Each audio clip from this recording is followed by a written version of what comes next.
My name is Richard Caswell, and this is a Bennington Historical Society program which I'm a member of. And we have up front a few things for the remaining part of the year. In June, on the 21st, we'll be putting, this sounds very interesting, the artillery at the Battle of Bennington.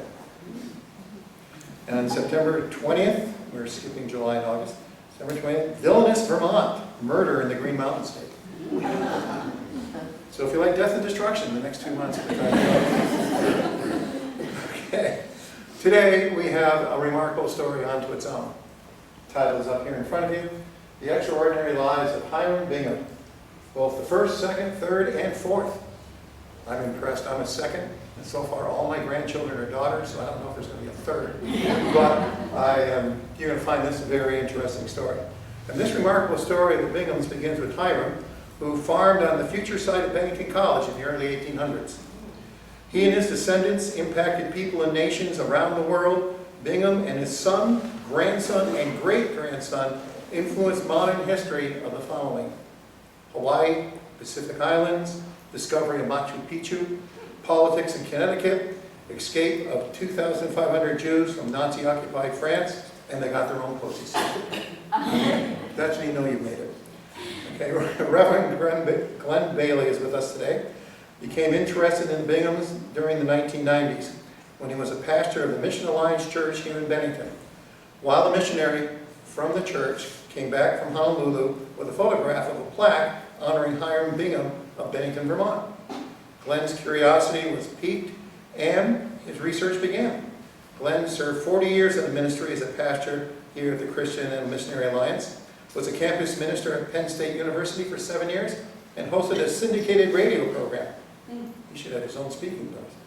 The Lion's Den University Report for 22 years. He and his wife Darlene have lived in Central Pennsylvania now for the past 25 years.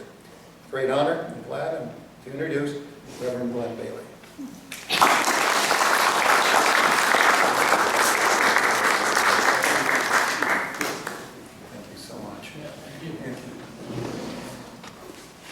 Good to be with you today. And it's a pleasure to see all of you here that made the expedition across the fields from the parking lots to the museum. And looking forward to seeing that paved next time I come. But good to see you here. And this is an amazing story. And I'll try and keep it rolling, but also give you some details that you might be interested in. I know we have a number of people that have connections to Hawaii. Raise your hand if you know somebody or have been there. Or, okay. God's wife was born there. Okay, and then also another part of the world, Machu Picchu. How many have been there or know of that? Okay, so I know a couple of things that drew our attention to these people. The Binghams, that the source of it was Hiram Bingham, who was born here. And as the introduction said, that Hiram Bingham I was born in Bennington, Vermont, and in 1789, excuse me, 1789, I want to get the dates right. And he was born to a family that descended from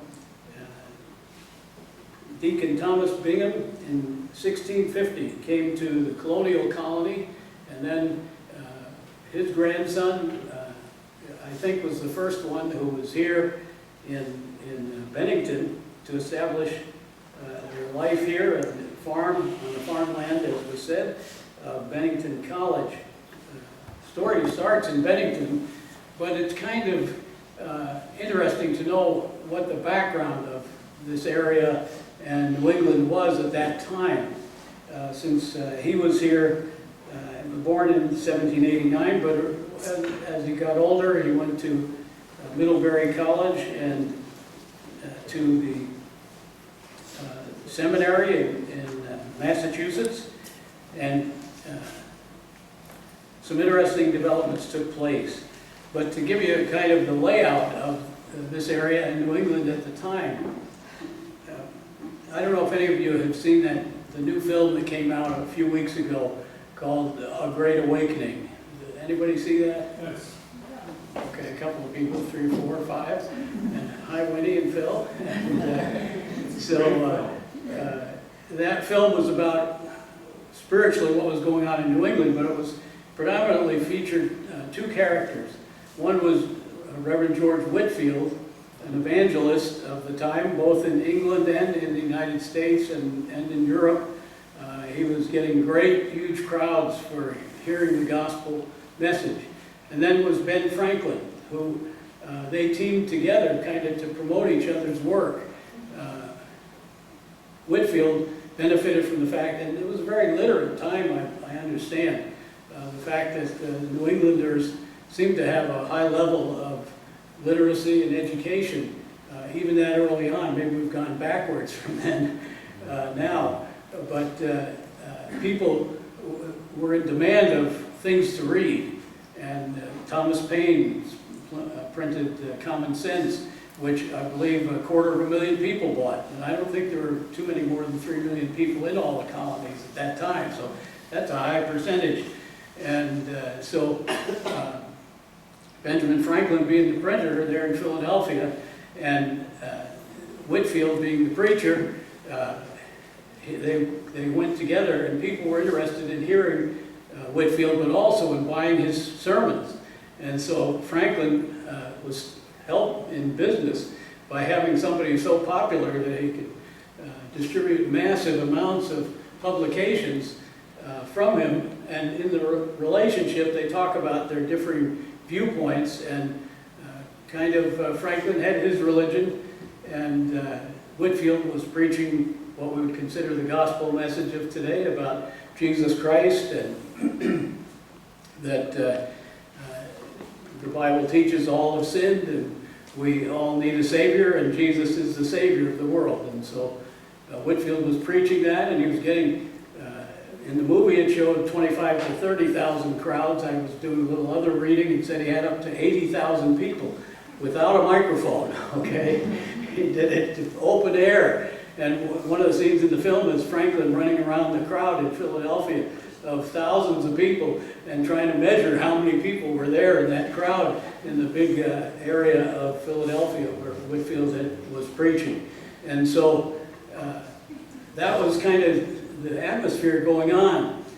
I'm going to show you a couple of grave markers, and if you've done a lot of that, I like to go into graveyards to see who's there and so on. And but this was Bingham's grandfather's grave, and this was his Father and mother. Father and mother. Okay. And this, Yeah, it's near the north side of the Old First Church. If you're walking toward the Robert Frost grave, you go to the middle of the north wall, and it's the first one on your left.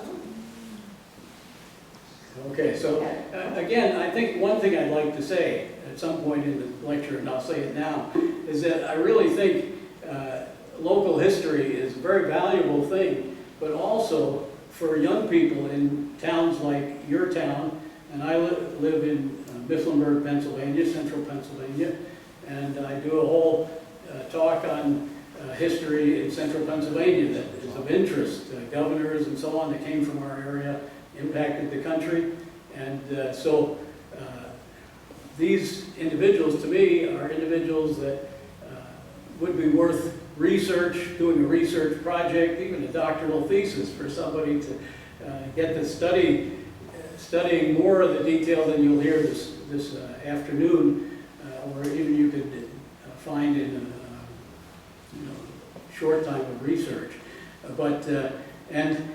We're already talking about, since we're talking about Hawaii and then Peru, okay, we're talking about 2 different languages right there, okay? And we're going to see how language plays an important part in this whole family history. But anyway, so the atmosphere was, and one other thing, when I came to Bennington, I pastored here from 1992 to 2001. And when I pastored here, the first thing, what do you do when you come to Bennington? Go to the Bennington Monument. And then I went in the monument store and I got some books on Ethan Allen, okay, the patron saint of Vermont. And I had never been in Vermont before either. I had served in Pennsylvania and Virginia in churches. But so I go into the bookstore, I get these books on Ethan Allen, start reading about him. And how does Ethan Allen relate to this? Well, you need to understand that the Christian biblical mentality was very strong in New England at that time. That Ethan Allen, while he was known as a hero of the Revolutionary War, he also was opposed to the organized religion and biblical Christianity. And so he wrote a book with a friend of his called Reason, the Only Oracle of Man, in contrast to the Bible, the revelation of God. That was the debate going on then, and maybe in some of your churches or some of your communities, that's still a debate going on. But in any case, I'm a Christian minister, and if you have some complaint about my bias, it might be there, okay? But anyway, Ethan Allen, he printed this book called Reason, the Only Oracle of Man. We ought to think out our own religion, basically. And that was what Franklin was doing, too. He had his own list of 11 commandments that he tried to obey. But, so he went around, and apparently he finally found it was a controversial book, that this wasn't the popular viewpoint at that time. And anyone who says that the founders were opposed to biblical Christianity don't really know the story. But anyway, when it goes to Ethan Allen, he had this book that attacked the Bible, attacked the miraculous, and attacked Jesus Christ. And he went to the printers. He couldn't find one at first. He finally found one in Bennington. And after they had it printed, the printer sued Ethan Allen because the book only sold 200 copies, and the printer had printed 1,500. Okay, so he was not happy with Ethan Allen. And at least one source that I read said that of the 200 copies that were purchased across New England, that most of them were purchased by New England ministers to attack it from their pulpits. Okay, so that was not the popular opinion or the rationale going around. This is Hiram and Sybil Mosley Bingham by Samuel Morse in 1819, and we'll talk about how they met and so on. And this is a photo of Hiram Bingham the First. Now, when I started looking into this, some of the encyclopedias in those days, they had encyclopedias, you know. Now we have the internet to get initial investigation. But I looked in the Encyclopedia Britannica and Americana, and you know, I'm an older guy, so they had those other printed editions of places that you looked. And but they would show Hiram Bingham, but they wouldn't put the number after their name, and sometimes they'd be talking about something else, and I wondered, well, what? That's not the same guy. So eventually I figured out there were 4 different men called Hiram Bingham, and they were all related, and they were son, grandson, and great-grandson of Hiram Bingham I. Well, going back to what was the New England area and thinking about it and promoting, you go down to Williams College, and there's a small monument on the Williams College campus called the Haystack Monument. And it was in 1806, there were 5 Williams College students who met under a haystack to get out of the rain, and they dedicated themselves to the service of spreading the gospel of Jesus around the world. And the American Foreign Mission Movement began at that point. There were more missionaries going from other countries, England and so on, but the start of American missionary movement is thought to have been here at this meeting of these students at Williams College. And so there's this monument on the grounds of Williams College as a reminder of that. But again, it's the climate that was taking place at that time. There was all of a sudden interest in the world, in missions. And of course, for Christians, the world is something that we are concerned about. And you know, there's debates on what a missionary is and what they should do and if they should be doing it. But in the Christian view, the Bible says, Jesus said, I am the way, the truth, and the life. No man comes to the Father but by me. Then he also said, go into all the world and make disciples of all peoples, baptizing them in the name of the Father and the Son and the Holy Spirit. So these Christian young men took those words seriously, that Jesus had commanded his followers to go into the whole world, that there's only one Savior, one person who could pay for our sins, because he himself was sinless, and that was Jesus. And so they saw the whole world in need. Well, at the same time, Hawaii was being discovered, and Captain Cook was the first American, was he American or English? English. He was the first English explorer to discover the islands. They were called the Sandwich Islands initially. And the second time he visited, he was killed over some disagreement with the people and mutilated. His body was cut up. And so these 5 college students, they had heard about Hawaii a little bit later on. A merchant ship had taken on a Hawaiian boy who was an orphan. And he came over and he landed in Connecticut.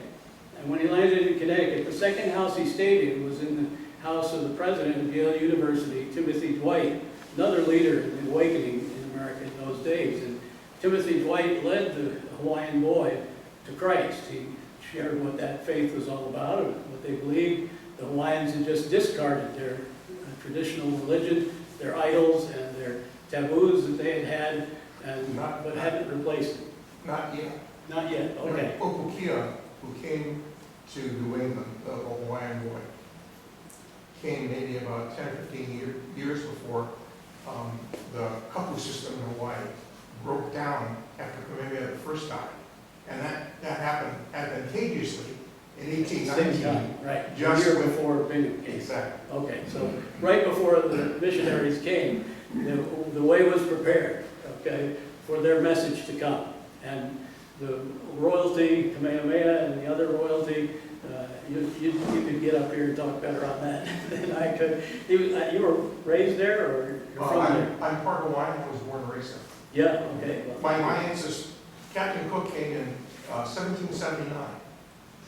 My ancestors, Pamela and Caduce, were eating about 1200. So. Okay. And so there's a lot of history. Some of you like to study history. There might be more things to learn about that too. And anyway, this Hawaiian boy ended up in the house of Timothy Dwight, the president of Yale, and he became a Christian. And he began to go around New England telling people, my people need to hear about this message. Because if Jesus is the only way for salvation, then they need to have an opportunity to hear that. And somebody needs to go.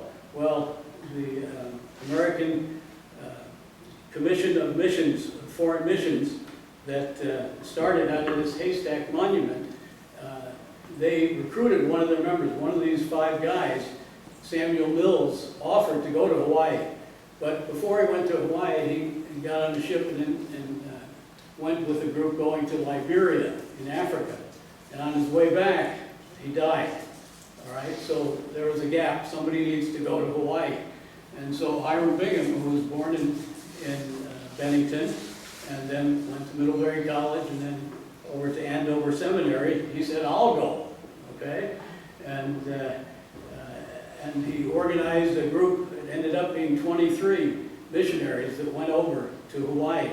Now, first to talk about his wife a little bit, because you have to see that this was very dangerous and adventurous lifestyle that they were choosing.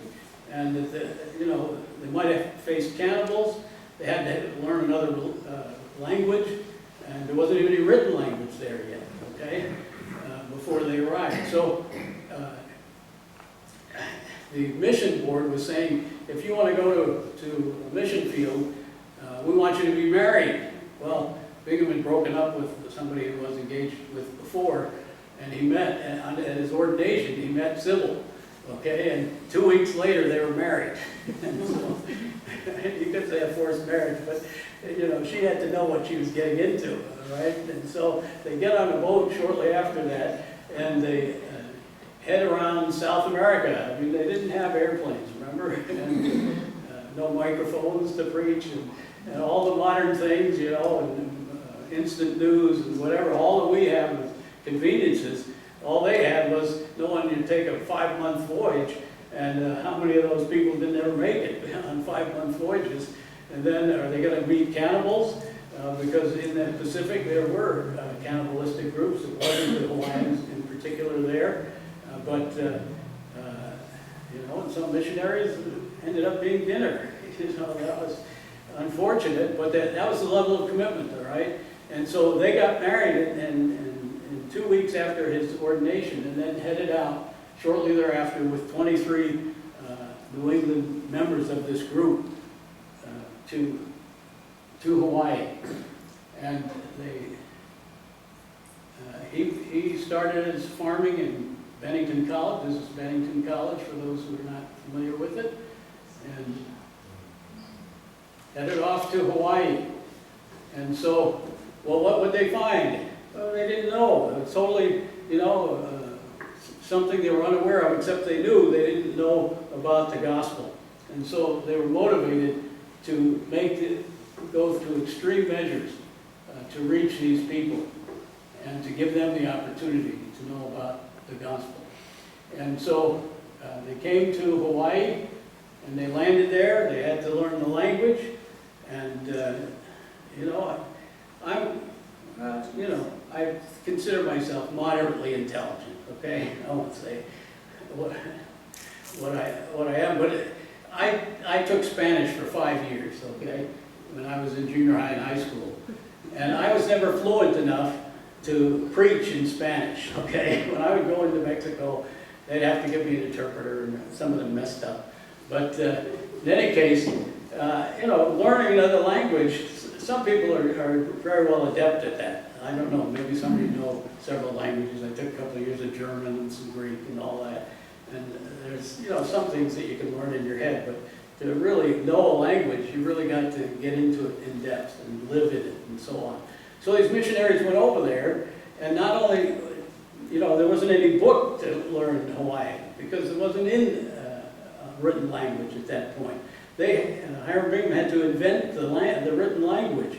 And so he worked at that, and of course, for missionaries, you want to be able to know the language and give them a written language so they can learn the Bible. And so they started the education system. So if people are going to read the Bible, they have to know how to read, and they have to have a language written. And so these missionaries were doing all of this in a period of about 20 years. And in the meantime, they started churches. This is the Kauai Church. Good pronunciation? Yeah. Okay, like that. Kauai Church in Honolulu, that our missionary, Darlene LaFlamme, who went over there to visit, she came across the plaque dedicated to Hiram Bingham. And this is an interesting church. When they came over again, they faced, you know, a nation of people that they didn't know anything about really, except what some of the explorers had said. And so they were immediately welcomed by the royalty. And in this church, over the 20 years, Hiram Bingham baptized 1,000 Hawaiians and established the church, and also translated the Bible with his team. And Ka Waibola Hemolele. I don't know. Okay, anyway. And the thing is, in the Hawaiian language, there's no B, so. Oh, okay. All right. Anyway, that's the one I have. There's a copy right over here, too. I have some materials to look at about the Binghams and Hawaii and so on the table before you leave. And there's also an article that contains a lot of the information that I'm sharing. So this was the translation of the Holy Bible. You can get a copy on Amazon now. I didn't buy one because it's $69.95. But well, I did get a New Testament there. Okay, anyway, I did buy that. Yeah, okay. I was generous that day. Okay, and so that was the first group of missionaries that went over there. It was Hiram Bingham, and so it was a very adventurous group, but they accomplished so much in relatively short time. Sybil became sick. They came back to Connecticut and never did end up continuing the mission themselves. But their first son, Hiram Bingham II, was born in Hawaii, and he grew up in the Hawaiian situation and culture and language and schools and church, and he got the burden for the other islands. You know, there are other islands out here that haven't had the message yet. And my dad, that was his big thing, you know, to go to places where they never heard before. And still people are doing that. There's still maybe 3,000 languages that haven't been put into writing yet of different tribes around the world. And there are groups like New Tribes Mission and other groups still promoting the same message and with the same motivation and purpose, willing to risk their lives. So here you see, I think that's about a 200-mile split between the Gilbert Islands and the Hawaiian Islands. 2,000. 2,000? Yes. Okay, That's thank a you. long way away. Okay, well, I just had this map, so, okay. All right, but also then, is it working? Yeah, okay. Up here is the Marshall Islands. So Hiram Bingham II did the same thing. He took a group of missionaries over to the Gilbert Islands and the Marshall Islands in the Pacific, and again, gave them a written language, started their education system. That's one of the things that Christian missionaries do that people don't dislike, is give nations a system of education, because especially when they need to learn, when they need to have a written language first in order to educate themselves. And so they did that in the Marshall and Gilbert Islands, and to this day, 97% of the people that live in most of these islands are followers of Christ. Okay, so we come to Hiram Bingham III. Okay, we switch countries. Okay, Hiram Bingham III, he was born in Honolulu too. And one author said, "Oh, Hiram Bingham, he got tired of being a poor, penniless missionary kid." Okay, because they didn't make much money, they weren't in it for the money, and so he got tired of that. And it was at least one way that it was said that he solved that problem was there was a family that came over to Hawaii for visits, and they would come over and for vacations, come over from Connecticut, and he met a woman named Alfreda. Anyway, she was a Tiffany heiress. Okay, so he ended up marrying her, and immediately it was access to unlimited wealth. But but he also wanted to get a good, decent job too, and so he had gone to Yale, as I think the second did too, for part of his education, and he went to Yale, and he wanted to teach. He decided he wanted to be a teacher, and so he also went to. He gave up the mission and he came back to the States, and he went to study at Berkeley, where I studied, and at Harvard. This gentleman here is connected with Harvard, and he thought, well, you know, I'll get something productive with my life, and apart from the mission. And so he was, but he still had this adventurous spirit. I mean, his family, you know, did all these amazing things that the average person would not even think about doing, much less, you know, set out to do it. Not just taking the voyage, you know, and it didn't have the planes and all the things, modern conveniences we have, and they all did that. So he still had that kind of attitude about him, and that was his family that did these adventurous things. So he saw that there was an opening for studies in South America.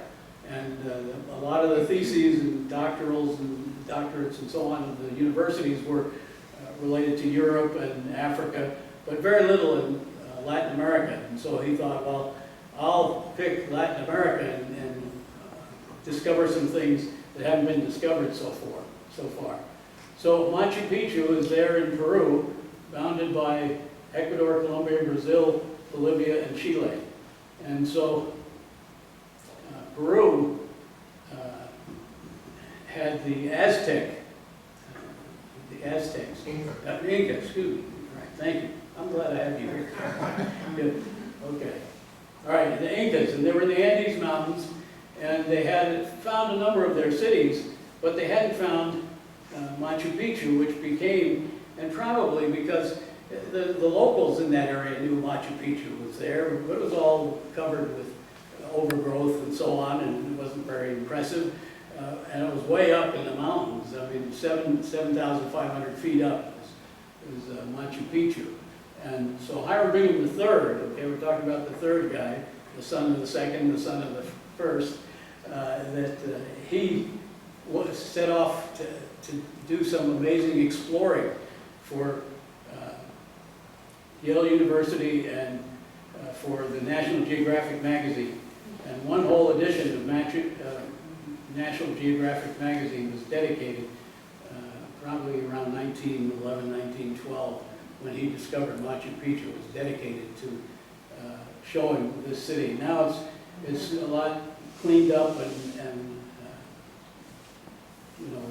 organized so that it can be researched and so on and understood. Still a lot of mystery, but about 200 buildings were there.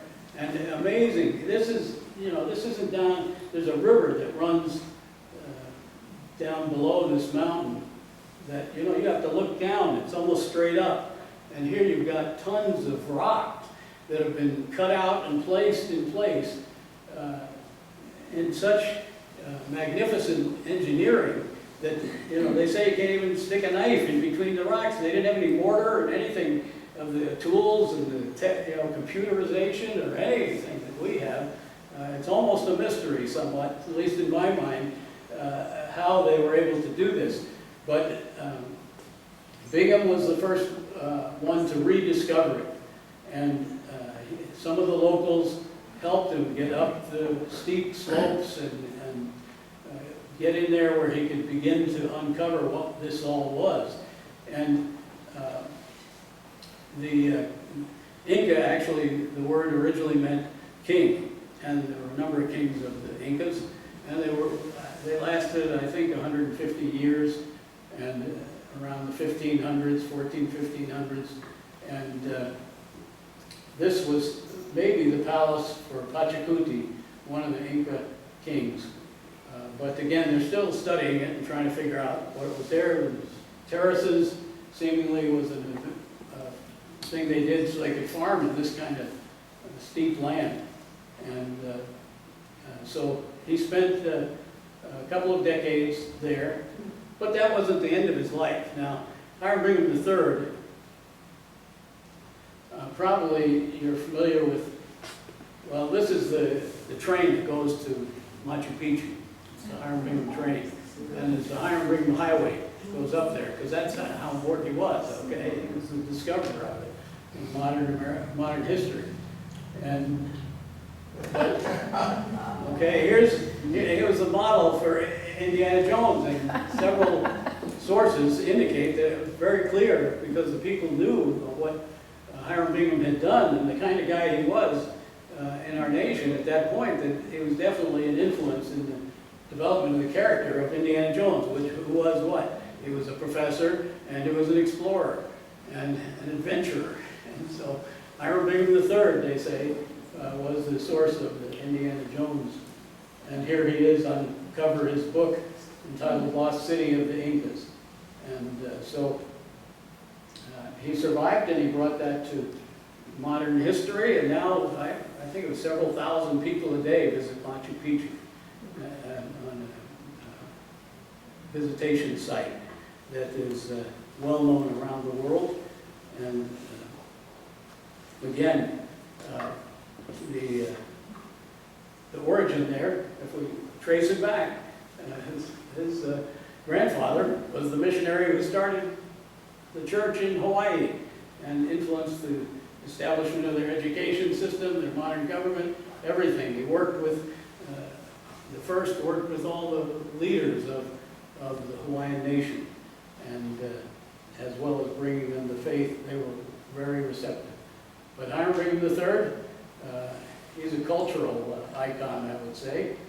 And so you think, well, and this is what, I had a conversation with Robert Bingham. Robert Bingham is one of, all these guys, by the way, had either between 7 and 13 children. Okay? That's the kind of families they had. So Hiram was the 13th child of his family, one of 13. Hiram the first, he was one of 13. But anyway, I had a chance to talk to one of Hiram Bingham IV's children, who's a lawyer, I think he's still alive, a lawyer in Connecticut. And we'll get to him in a minute. But he said you know, why wasn't one of his Hiram Bingham IV's sons named Hiram Bingham V? He said, if you had to carry the burden of a father, oh, I didn't finish the story of Hiram Bingham III. Let me do that.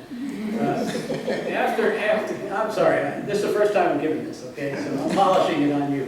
You're guinea pigs. Okay, so, and Hiram Bingham III, after he discovered Machu Picchu, then he came back to Connecticut where he was a hero, all right? And everybody knew Hiram Bingham III, so he became, well, let me say, there was one thing in between. It was World War I, and he signed up to go over to Europe, and he led an air squadron over in Europe. And then after that, he came back, and he was a hero in Connecticut, and they elected him as governor. But he resigned one day after he was governor because the senator before him died or something, and he appointed himself, I think, to the U.S. Senate from Connecticut. So he was a governor for one day and a senator for 6 years and got into some trouble. But anyway, from Connecticut, okay? And so, I mean, his grandson told me, he said, his father said, you know, if you had to carry the name of a guy who was an explorer, professor, you know, politician, and aviation leader, you wouldn't want to carry that. So he didn't name anybody Hiram Bingham V. Okay? So I talked to Robert, and Robert Bingham talked about his father, Hiram Bingham IV. Hiram Bingham IV became a diplomat with the State Department in Nazi-occupied France, where he signed forged documents because the American policy at that time was neutrality in that war. At that time, at the end of the 1930s. And Bingham was assigned there, but he went against the policy. And he forged these documents. 2,500 Jews, mostly Jews, were allowed to escape, some to the U.S., and including Marc Chagall, the painter, and other prominent Jewish people, through Hiram Bingham IV's efforts. And because he was doing it out of against policy, he got demoted, okay? Where'd they demote him? To South America. And so he went to South America, and he found the Nazi connection there in South America, and he reported that to the State Department. And they ignored him.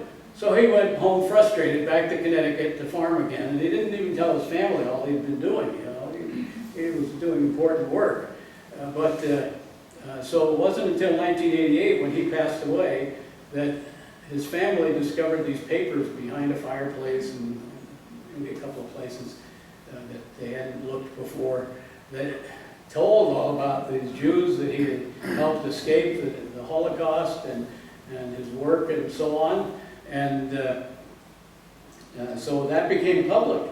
Well, that became a major revelation of who this guy was and what he'd been a part of this particular history movie, DVD, so it was a little bit advanced from earlier days.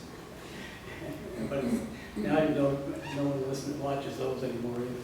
But the Diplomats for the Damned is about 5 diplomats who helped Jews escape the Holocaust. And, you know, shame on America for not having sided with the Jews sooner, that we didn't step in.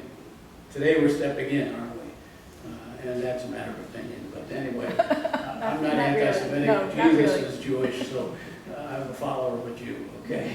So, but anyway, the Diplomats for the Damned is a documentary about several diplomats who helped Jews escape, and there have been others, movies related to, even Barbara Streisand did a movie that featured a character called Harry, and that was made, that was about this time period, and there were exhibits like in different, in Israel, the exhibits for the Holocaust. Some of them all include now Hiram Bingham as part of that because of what he did. So anyway, Robert then, the fellow that I talked to, who's a lawyer in Connecticut, he petitioned the United States Postal Service and said, my dad deserves a postage stamp, okay? And so now, who can tell me what year postage stamps were 39 cents? Well, it wasn't when the dinosaurs were around. But Which one is he? and okay, so I'll pull him up next. But these were 6 distinguished American diplomats published postage stamps in 2006 that the Postal Service printed these. And here's his stamp, Hiram Bingham IV. And they put the 4th after. You wouldn't know it. But anyway, so just an extraordinary series of individuals in a family line and showing some of the same characteristics, some things different. And what stands out, though, is a willingness to take courageous adventures and do things maybe out of the ordinary. They were extraordinary. And use your life for an impact. And started right here on the farm in Bennington, Vermont. And so, you know, that's pretty interesting stuff. I don't know if you got it and maybe you got a little interested. Maybe you want to look up and fact check me, okay? I hope you do, because then you'll find out more too. But you'll find out I'm pretty accurate. But I think this is fun stuff, good stuff, and healthy stuff for especially people in kids and being educated. Even, you know, junior high and high school that have to do reports and whatnot. You know, if you have a grandchild or a child or somebody in the schools, you know, say, hey, man, why not look at this guy who came from Bennington here, and or his family. And this, to me, I use this in sermon illustrations because the Bible talks about both the sins of the fathers carrying over to the 3rd and 4th generation, but also the blessings of God to every generation that follows him. And so there is something to be said about families and fathers and their sons' relationships in these stories. Okay, so we will take some questions.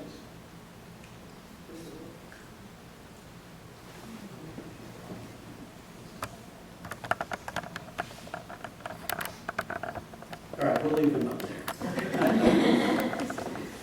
Okay, I'm low tech still. I'm working at it, but yes. The Hiram Bingham III was the one who went to Machu Picchu, yes. Did he do any missionary work there, or did the missionary work stop with the previous? No, he wasn't, I mean, his faith was weak maybe at that time. I don't know. He did appear in one of the schools. Someone talked about a school there that your relative, what's the school?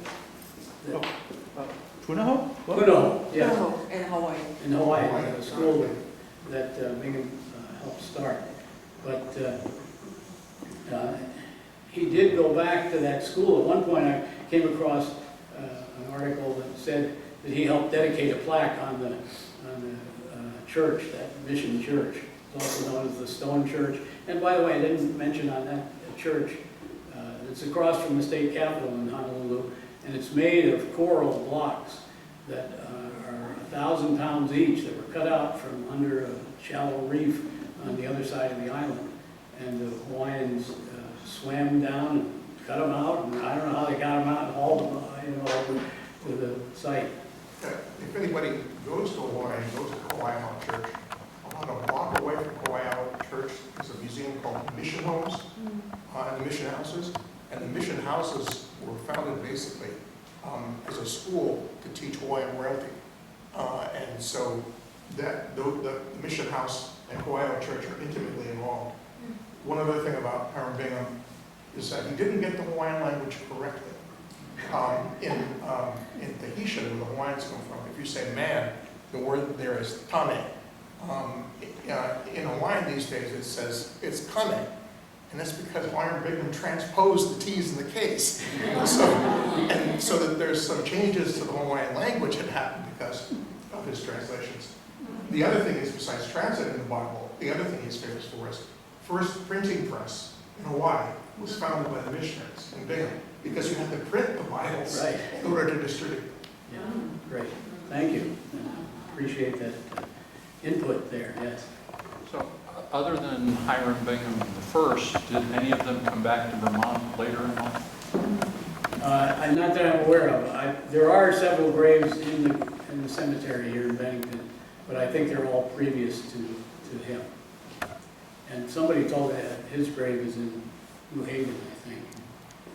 Yes. Very- Yeah, this isn't a question, but it was a realization I got, that these people who were going to Hawaii from New England, if that was before 1860, and it was, there was no transcontinental railroad. You have to go below South America, which is one of the most treacherous sea lanes in the world, and they must have known this before going. Right. And to go on that. Before getting married, they knew. She knew what she was getting into. That's pretty awesome. Yeah, and it was a 5-month journey. I mean, that's down below the southern tip of South America. Yes, over here. My name's Ben Hill, I have to run. But this is a book called The Explorer, and it's written by Frances Parkinson Keys, who, I don't know if anybody's read, this is on my parents' shelf, and I had nothing else to read. Well, she knew Hiram Bingham IV as a senator, and she had dinner with, and she was thinking of writing a book about an explorer. She happened to have dinner with his wife after he passes away. And she said, go ahead. So this was published in 1964. And it's a fictional tale, but it's still about him going to Machu Picchu. Right, okay. And that's Mr. Caswell over there? Yes. You were my wife's history teacher at Rice. Just like your father. Please begin. Okay, a lot of reading here. And are you going to leave that book for somebody to read, or? Okay. You talked about one wife, but what about all the other women? Were they hauled around to all these places with their men? Or what about all the wives and the daughters? Right, and You there didn't was a talk lot of about any daughters, of because them. there was, 9 to 13 kids. Yeah, But I'd have to say, the Explorer, he was going as a lone ranger. I mean, he brought a team with him, but a team of men able to, scale the mountains and do Yeah. whatever he did. And the other ones respected their wives, and they were involved in the ministry, I would say the second and the first.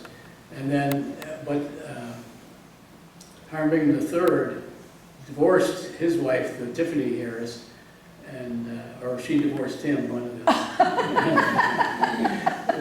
But Indiana Jones, he's kind of a wild guy. But anyway, and the fourth, I really don't know. I didn't come across anything about him. And of course, in the previous writings, they don't emphasize the women, but the saying goes, the hand that rocks the cradle rules the world. well, I was just wondering about all of these guys having 13 kids, but I'm wondering about the wives who birthed these kids. And 13 of them is a lot. I was just wondering how many died in childbirth. I don't know that. One of my relatives, Wow. who was a Tenney, her ancestors back from Bennington. Sorry? She married Samuel Castle, who was a missionary to Hawaii. And I have a letter that Hiram Bingham wrote to my great-great-grandfather, Samuel Castle. But his first wife, Angeline, who was born in Sudbury, she died, not in childbirth, but just a couple of years later. Yeah. So he brings Right. his 3-year-old daughter back to New York, where the family now lives, and marries the second, as younger sister. And they went on to have 10 or 11 children. And if you look at missions history, there are women who, like the missionaries that reached the Quechua Indians in South America. Elizabeth Elliot. Yeah, Elizabeth Elliot took over when her husband was killed by the Indians, and then she took over, and she actually was there and saw the conversion of the men who killed her husband. Okay, I mean that's the character, you know. And for Sybil to marry Hiram 2 weeks after she met him, I mean, you know, you got to have a higher vision of life than just what you're going to accomplish, or you're thinking, well, man, but if it's into giving glory to God, great. You know? I thought, I mean, you mentioned 23 people in the first mission. Yes. I thought that the total number of missionaries was like 10 or 11, and all the missionaries that they married. So, half of those were women. Right. Yeah. Yeah. The other thing is there was at least one or two people men that went there that weren't missionaries. One of them was a printer, because the printer had to have skills to run a printing press and build a printing press. Yeah. And so he was accepted. And that's why you get this odd number that not everybody ended Oh, up. 23, yeah, right. And the other thing is, you mentioned the name Castle. Castle and Cook became a major, there's an old saying among Hawaiians, the missionaries came to Hawaii to do good, and they did well. The second and third generation very often became rich merchants, well connected to Hawaiian royalty. Yeah. And very often, all these women having, say, dying in childbirth, very often these men would then marry Hawaiian women of royalty in order to get access to their land. Oh. So it was a very, very complicated system Yeah. of how things worked out. There's a phrase in Hawaiian called hapahaole, half haole, which means that you're half white and Yeah. half Hawaiian. Yeah. And there was a whole class of people who were related to the royalty who were hapaholes. Well, Right. There was a kind of a caste. basically that's how colonies are made.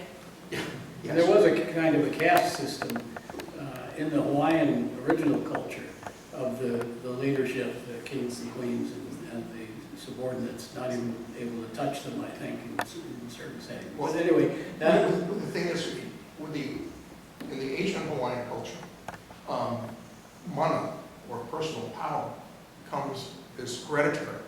And so there's this whole trend in the Hawaiian culture of high royalty marrying sisters, which is, if you take a look at the Kamehameha dynasty, it died out pretty quickly because its DNA was weak.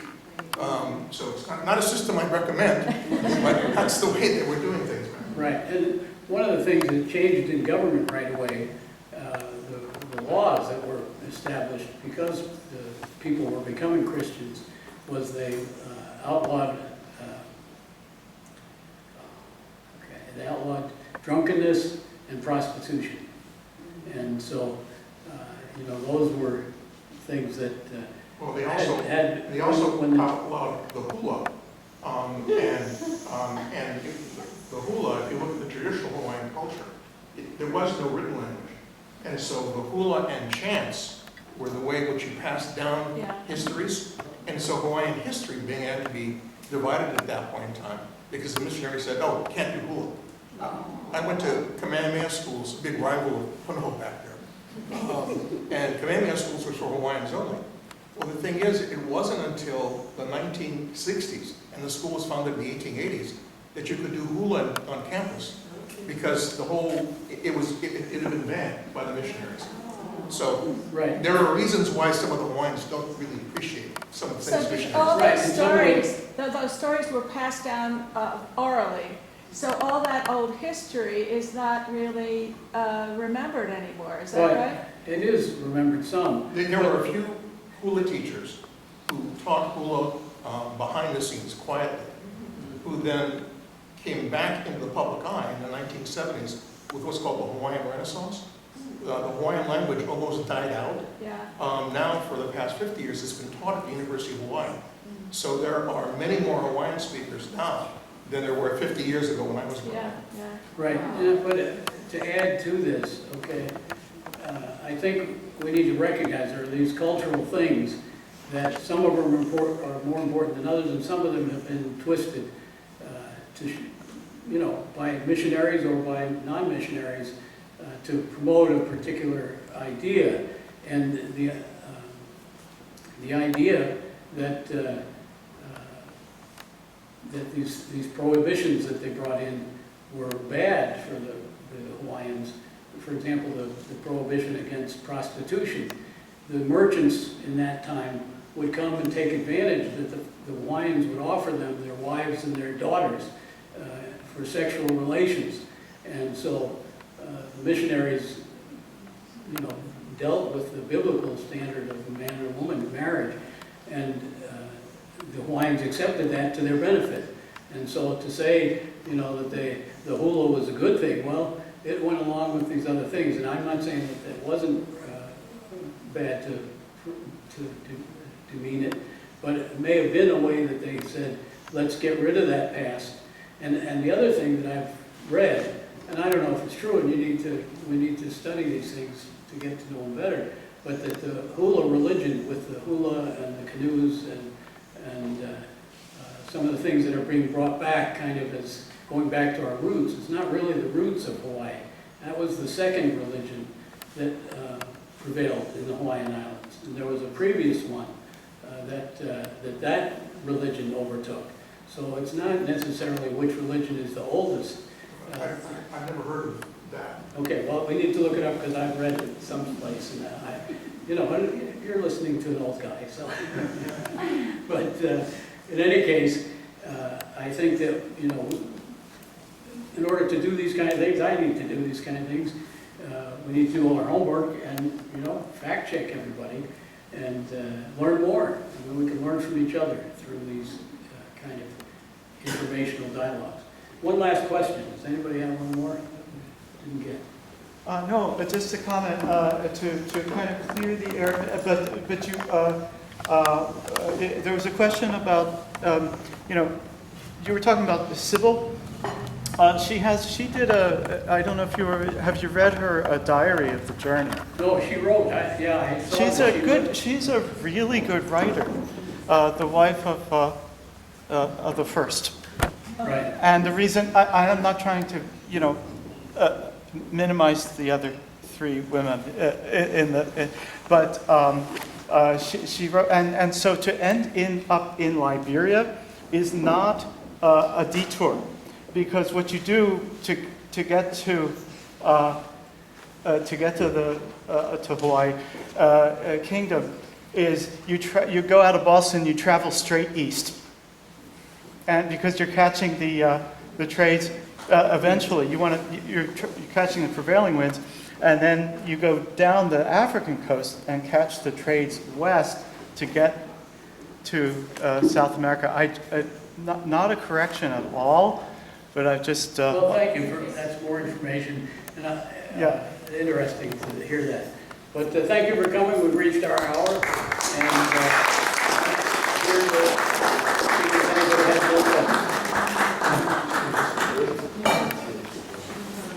I'd like to thank Reverend Bailey for coming, and I'd like to give him a traditional gift.